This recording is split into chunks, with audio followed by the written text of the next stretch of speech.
This Fleet Equipment Unscripted interview is presented by Hendrickson, a leading manufacturer of heavy-duty suspension systems and components to the global commercial transportation industry. Visit hendrickson-intl.com to learn more. Hi, everyone. I'm Jason Morgan, Content Director for Fleet Equipment, and welcome to Fleet Equipment Unscripted. Today, we're talking with Daniel Arbour, Global Head and CEO of Shell TapUp. Daniel, thanks so much for taking the time to connect here. Hey, thank you very much for having me. So, Shell TapUp. Now, I'm super familiar with Shell and Rotella and everything you bring to the oil market, but TapUp is a new name to me. Can you give me a little background on what Shell TapUp is? Yeah, Shell TapUp is a internal startup that was started actually in Rotterdam around 6 years ago, and has spun off since into the UK and also here in the United States. It's part of a way of transitioning or committing to the energy transition in an early adopter sense for those that still have the ICE engines, the ICE engines, who want to start to decarbonize by not having to drive extra miles, be afforded the opportunity to have new fuels, and then really transition to new fuels over the long term. But it also, in general, is to create a mobile energy infrastructure for the future. So we know that the energy mix will be different and varied in the future, and having a mobile infrastructure allows us to be more malleable to what the consumers or what the customers want. So for Shell TapUp, we're doing that in the United States and in the UK right now. We're servicing a lot of commercial customers. Recently, for mobile fueling sense, and why you might hear me say Shell Mobile Fueling, is we did recently acquire a competitor out of Texas called InstaFuel. So now we have one team and two brands that are now able to service across the United States over 20 states. So quite exciting news as we commit even more to driving that energy transition with an even bigger fleet.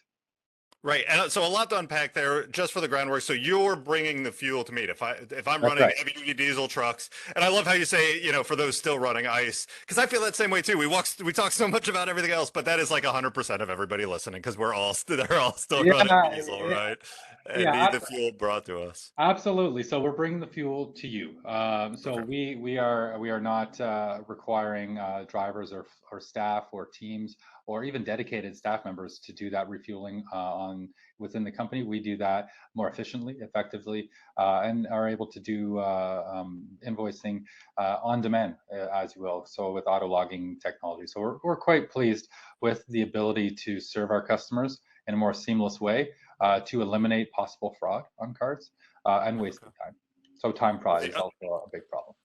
Yeah, I was going to ask about that ROI. I mean, because diesel is an exciting thing to talk about right now, given the prices, and we're not going to beat you up. I'm sure you're not the one setting the prices, so we're not going to beat you up in there. But I want to understand the ROI of the mobile fuel service option. Like, especially in this kind of environment with the prices being what they are, how do I see that ROI in working with a service like yours? Yeah, and certainly like what you touched on, the prices are high. They're high for our vehicles as well, and we do actually offset our vehicles to be carbon neutral with nature-based solutions. So that's an added incentive for those that are looking for that option. But yeah, we are price takers, not price setters, and that is Shell as a whole, not just Shell TapUp. But certainly that is a function of the market. So I apologize for that. We're But all feeling it. We're all a lot feeling of macroeconomic things at play here. But for us, on how the ROI works for fleets is, we use third-party data. Geotab is a good example of data that we've used that actually indicates that the average driver will drive around 2.2 miles to fill up their vehicle. It can be more than that in some states. It's actually, if you think of the larger states, it actually is quite a bit a larger of a number. But with those drivers driving the gas stations, they drive around 7 times per month. If that feels right for your listeners, maybe even more, then that means that they're expelling about 3.45 pounds of emissions per month. So, if you think of a 20-minute stop, we're able to save people with a fleet of around 100 vehicles, 3,100, about 3,800 hours, or 20,000 miles throughout a period of time, and that's with 100 vehicles. So if you extrapolate that to larger fleets, larger periods of times, we're able to save or have a great reduction for a fleet in a month of around 9 metric tons. So it actually can, or possibly a year actually, of 9 metric tons. We've actually, for one of our customers, saved them the equivalent of over 1,000 one-way trips from LA to New York. Or if you want to put it on transatlantic flights, around closer to 3,000 single economy passenger flights from London Heathrow to JFK. So these are significant numbers, and that was one customer. So we're extremely excited about the ROI, not only for the environment and for savings of fuel. So you're expelling less fuel, you have fewer trips, but also time savings. And you actually have your personnel doing what they're paid to do, which is either drive, deliver, perform a function, which is not refueling a vehicle.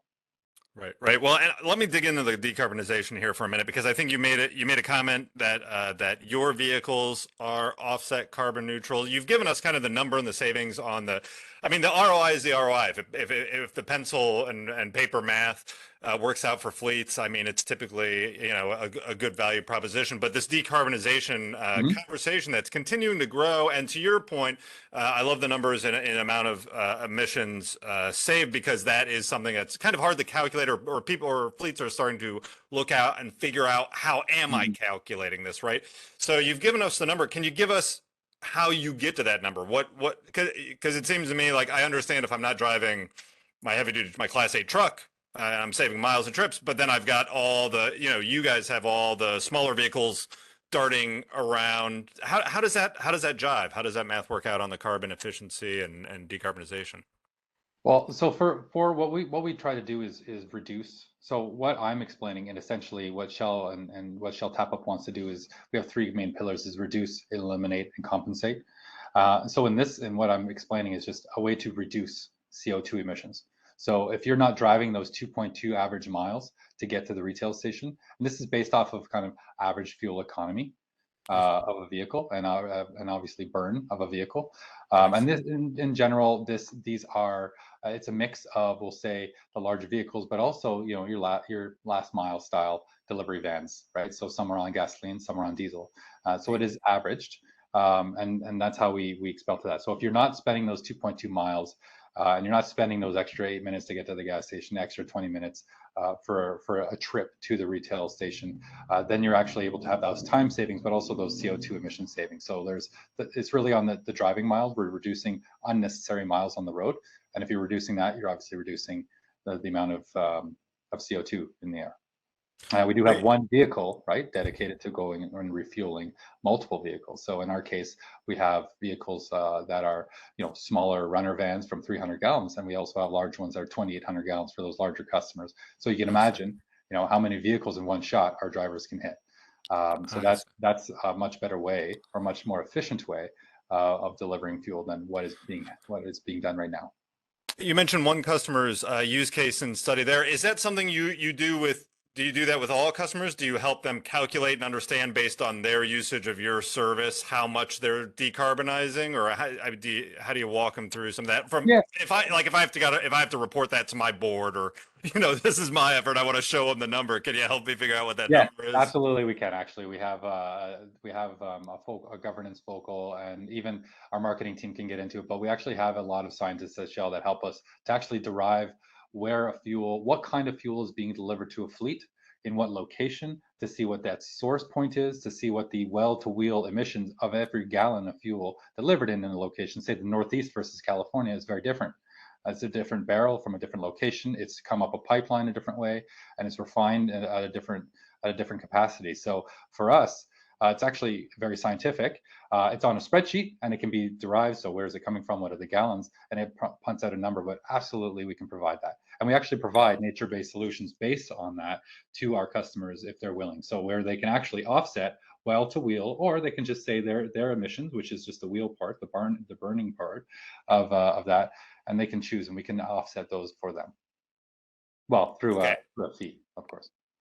Okay, yeah, that's what I was going to ask. Because there's an adder. It moves really quick, and honestly, it's new for me too. So that like kind of glazed over, looked like, okay, like I'm following you here. I got it. And I think, you know, this is a lot of what I'm talking about and writing about, and a lot of what fleets are dealing with. And I think you bring up a really interesting point here, because as we alluded to earlier, other kind of powertrains get a lot of the headlines, guilty as charged, but decarbonization isn't waiting for a switch to flip and maybe I'm running a new type of vehicle. Like it starts today with looking at how you can consume less fuel that you necessarily have to consume to keep your business running, right? Um, in that regard, are there any specific applications? So if we're looking at class 1 through 8, you mentioned some last mile delivery vans that are running around. We cover tractor and trailer applications a lot. Are there any applications that this fits best or lends itself to, or how do you go about doing that? This lends itself really well to fleets that come home at night, we'll say. Okay. And for me, it's anyone that's seeking to, as I said, reduce that wasted time, those road miles, that have a significant fleet. And frankly, it doesn't have to be, the 100, 1,000 vehicle fleet. It can be a 5 vehicle fleet, and we'll run that ROI for them. Even having 5 employees run to 5 different times and 5 different stations can save you a lot of money if we just do that as part of a route. And it doesn't mean it has to be refueled every evening either. So actually, we have smaller customers from cleaning companies all the way to construction firms. So there's everything in between that you can imagine on the spectrum. So it lends itself well to both gasoline, diesel. On the diesel side, we have a lot of options for biodiesel in California. We can transition fleets already to a greener fuel. We have options for fleets that are moving to possibly in the future to newer, cleaner energies. We'll say RNG, CNG, that want to do that because we're seeing some of those vehicles transitioning to have that mobile service delivered to them. So that's what we're looking into next. I might be speaking, a couple of years out, but hydrogen is something for the heavy duty trucks because we're seeing that the battery power is just not yet there. We're not seeing a road to success for long haul driving. So how do we, provide that fuel to people that are actually maybe still coming home base, but requiring that heavier load and where battery may not fit. So where we see, the EV and even the mobile EV solution, we're seeing, where grids are not catching up to the commitments made by some companies. Right. And where they're asking a lot for us to, hey, we're transitioning the fleet. Can you help transition with us? And it's not necessarily, like you said, most of your listeners are driving the ICE engines. Right now, they're not driving those EVs. But if there are some that are driving them or converting or thinking and saying, oh, well, the grid's not ready. Well, we can be ready more quickly, more efficiently, and actually possibly generated at a similar to grid power source, carbon emissions and intensity wise, than the grid itself, depending on obviously the geography, whether it's hydro or coal or natural gas produced. So quite excited about the future of this on the mobile energy infrastructure and how we actually eliminate, reduce, and like I said, compensate for any remaining emissions as part of our, as part of anyone's fleet activities. Right. Very cool. And I love the hydrogen point because when we talk about hydrogen, one of the things that comes up is like, well, how do you get it there? Because it doesn't really, anyway, there, one quick question that I probably should have started with instead of ended with, but as you were talking, we dove into the deep end of decarbonization and efficiency and ROI right away. But you brought something up about fleets that return them home and maybe they don't need fueled every night. How do you know when they need fueled? Like, what is the process? How do you know when to come to me to fill up my trucks? Do I have to let you know? Is it telematics baked in? How does this work? Well, both. So we can have telematics baked in. So, we do have access to telematics as long as we have that telematics data, API built into ours. It depends, right? So we have certain brands where we're connected in. We can see that that activity. We're moving towards that anyways, so that we can see, hey, vehicle number 1 may not need fueling, vehicle number 2 is requesting, and 3, 4, 5 also, right? So it also makes my time more efficient, our drivers more efficient, as well as, not needing to refuel and have potential additional small sales for nothing, a fee for nothing, right? So we're trying to save everyone money and time. There's also the general way of, hey, just come every day. Or I know from our activity on a traditional fleet card that, if I'm a fleet owner, that I require refueling 3 days a week, and we can agree upon those 3 days a week. So it's scheduled. It can be a little bit more ad hoc if need be, but with some notice.